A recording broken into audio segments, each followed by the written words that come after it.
박현경 기자의 인사이드 아메리카.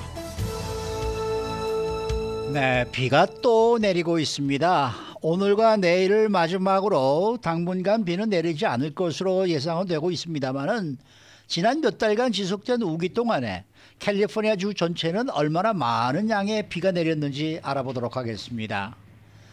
또 18살 이상 성인 자녀들을 재정적으로 지원해주는 부모가 전체 절반 가까이 달하고 있다는 새로운 보고서가 발표가 됐습니다. 박현경 기자. 네, 안녕하십니까. 오늘도 LA를 비롯한 남가주에는 이 양이 많지는 않지만 비가 내리고 있습니다. 지난 겨울부터 이번 우기 동안에 정말 지겹다라는 말이 나올 정도로 비가 내리고 있는데 어느 정도나 내리는 겁니까? 네, 이걸 갤런으로 보니까 네. 78조 갤런 이상에 달했습니다. 78조? 네. 네. 국립기상청의 자료를 바탕으로 해서 라이안 마우이라는 기상학자가 계산한 건데요. 네. 캘리포니아주 우기가 시작하는 10월, 그러니까 작년 10월 1일부터 해서 캘리포니아주 전역에 평균적으로는 27.6인치 비가 내렸고요. 또 땅을 덮은 눈이 만약 액체 상태라고 한다면 그렇다면 집안 위에 어느 정도 높이로 쌓일지, 깊이가 어느 정도 될지까지 합쳐서 이 78조 갤런이라는 숫자가 나왔다고 합니다. 네, 원 갤런이 들어가는 통이 78조 개가 있어야 되는 거잖아요. 네. 이게 얼마나 많은 양인가요? 네, 이 비가 캘리포니아주 전역에 지금 다 똑같이 내리진 않았지만 예. 만약 똑같이 내렸다고 가정한다면 예. 캘리포니아주 전체를 약 30인치로 다 뒤덮은 것이나 마찬가지입니다. 그리고 로즈볼을 가득 메운 것과 비교를 해보면요. 예. 로즈볼 90만 번 이상 가득 채운 양과 똑같습니다. 네.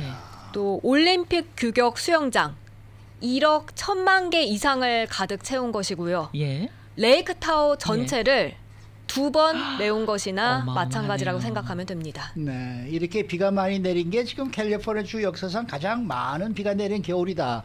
이런 기록이 되는 거예요? 그렇진 않습니다. 어. 앞서 27.6인치 강우량이라고 전해드렸는데요. 네. 1982년에서 1983년 그 사이 겨울 기록은 42.8인치에 달했습니다. 네, 이번에도 정말 많이 내렸다고 생각이 되는데 예. 역대 기록에는 한참 못 미치는 수준입니다. 네, 그러면은 그 캘리포니아주의 겨울 평균과 한번 비교를 해보면 어느 정도 되나요? 네, 10월 1일부터 3월 말까지 장기적으로 봤을 때 평균 42조 갤런, 캘리포니아주 전체적으로 18.6인치 강우량을 나타낸다고 해요. 예. 이 평균치에 비하면 이번 겨울엔 25조 갤런 이상, 퍼센테지로 따지면 약 150% 이상 더 내린 셈입니다. 예.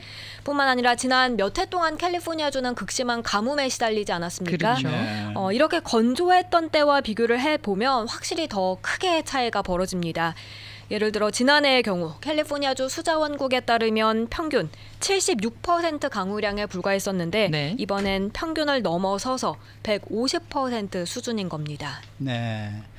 이게 그렇게 되면은 어떻게 되는 거예요? 이번에도 이 뭐 내린 비가 많이 비 가뭄을 해소하긴 했습니다만은 피해도 많이 나오고 있죠. 네, 그렇습니다. 인명 피해, 재산 피해 모두 컸습니다. 애큐웨더에 따르면 캘리포니아주에선 이번 폭풍으로 인해서 20명 이상이 목숨을 잃고 말았습니다. 그리고 재산 피해 규모는 정확하게 파악되진 않았습니다만 수백억 달러에 달할 것으로 애큐웨더는 전하고 있습니다. 그러면 오늘하고 그리고 내일 또 비가 내릴 텐데 오늘 내일 지나고 나면 이제 비는 안 오는 거예요? 일단 다음 달 중순까지는 비 소식은 없습니다. 웨더닷컴에서 보면 다음 달 4월 12일까지 날씨를 보여주는데 이때까지는 비가 내리지 않는 걸로 나옵니다. 네.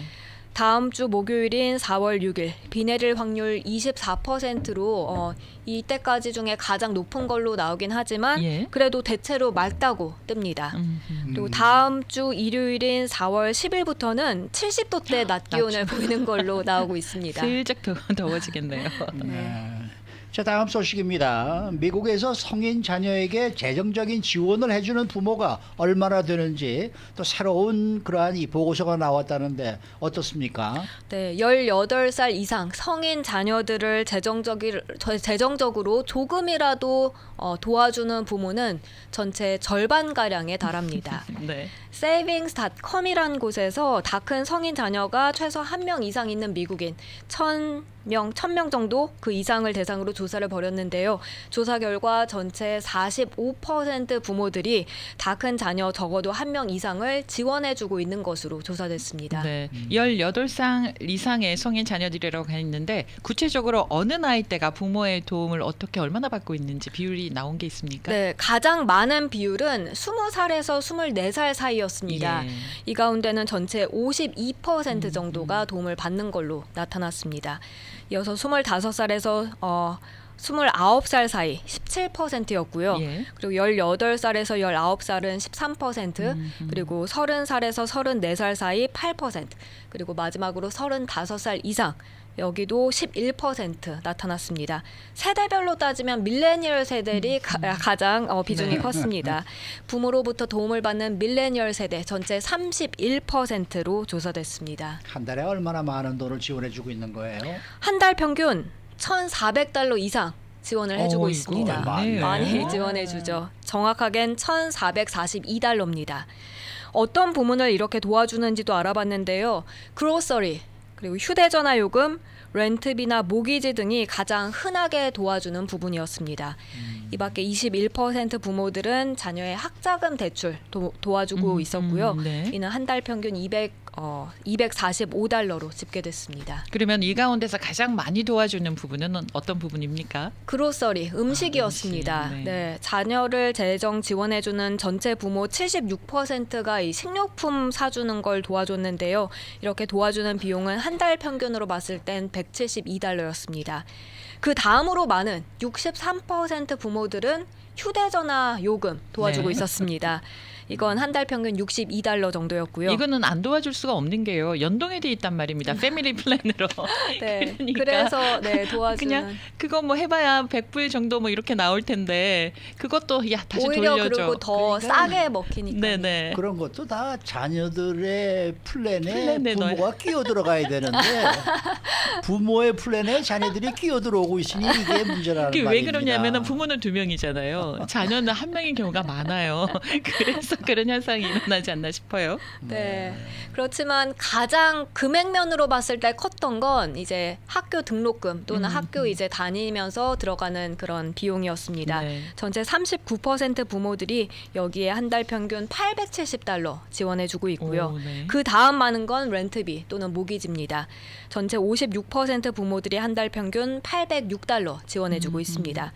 이 밖에도 자동차 관련해서 43%에 해당하는 부모들은 한 달 평균 342달러 재정 지원을 해주고 있고요. 여기도요 자동차 보험이 패밀리 플랜으로 엮여 있잖아요. 그러니까 네. 자동차 보험비도 그냥 부모님이 그냥 내게 되는 그런 경우가 많아요. 그럴 것 같습니다. 네. 그런데 그것까지는 뭐 이해를 할 수 있다 쳐도 레저, 휴가 이런 비용을 도와주는 부모들도 있습니다. 아유, 부럽네요. 전체 43% 부모들이 한 달 평균 263달러씩 자녀들의 레저와 휴가를 책임져 주고 있습니다. 한 달 평균 263달러요. 네, 그렇게 나옵니다. 와, 10달이면 2천 거의 3,000불이 되는데 야, 이번 여름에 휴가 다녀와 3,000불 탁 내고 부모님 멋집니다. 좋은 부모죠. 네. 아니 근데 이전보다 이렇게 성인 자녀들에게 이게 부모가 재정 지원을 많이 해주는 그 이유가 뭐예요? 부모와 함께 사는 자녀들이 많아진 데 따른 것이란 분석이 나옵니다. 부모로부터 도움을 받는 성인 자녀 약 57%, 과반이 그렇게 부모와 한 집에 살고 있는데요.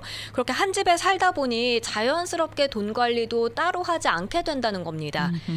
절반도 채 안 되는 성인 자녀들이 가계 비용을 부담하고 있는데 이건 한 달 평균 186달러입니다. 그러니까 같이 살면서 부모한테 돈을 주는 그런 이제 자녀가 그렇게 186달러, 절반도 채 안 된다는 거고요. 절반이 채 안 되는 사람들이 내는 돈이 한 달에 186달러니까 200달러도 안 된다는 얘기 안 아니에요? 되는 거죠. 말로 네. 갖고 뒤로 갚는 거죠. 그런데 이번에 또 나오는 지적 으로 나오는 부분이 성인 자녀들을 재정 지원해주는 부모 상당수가 10년 안에 은퇴 계획을 갖고 있다는 겁니다. 네. 그래서 그렇게 은퇴하려면 자녀를 돕기보다 은퇴 자금 마련이 우선인데 네. 그런데 좀 더 신경 써야 한다는 지적이 함께 나왔습니다. 저 같은 경우는 아이 학자금을 도와주지 못해가지고요. 론이 좀 있거든요. 그러니까는 거기에 이제 죄책감이 생겨가지고 너는 론을 갚아라. 내가 너의 뭐 자동차 보험이나 전화비나 뭐 살 수 있는 집에 대한 비용이나 이런 걸 내가 좀 도와줄게. 이렇게 돼가지고요. 이걸 어떻게 해야 되나 살짝 걱정이 됩니다. 잘라내야 되는 건가. 볼 수 있는 게 좋은 겁니다. 그런가요? 네, 알겠습니다. 고맙습니다. 위로가 됩니다. 볼 수 있는 게 좋은 거죠. 박현경 씨는 한국에서 요즘 용돈 안 받죠? 네, 저는 답이 됐습니다.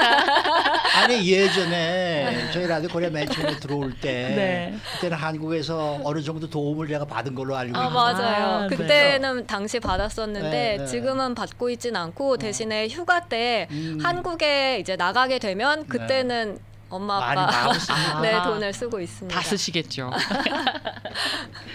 오늘 말씀 잘 들었습니다. 고맙습니다. 박현경 기자였습니다.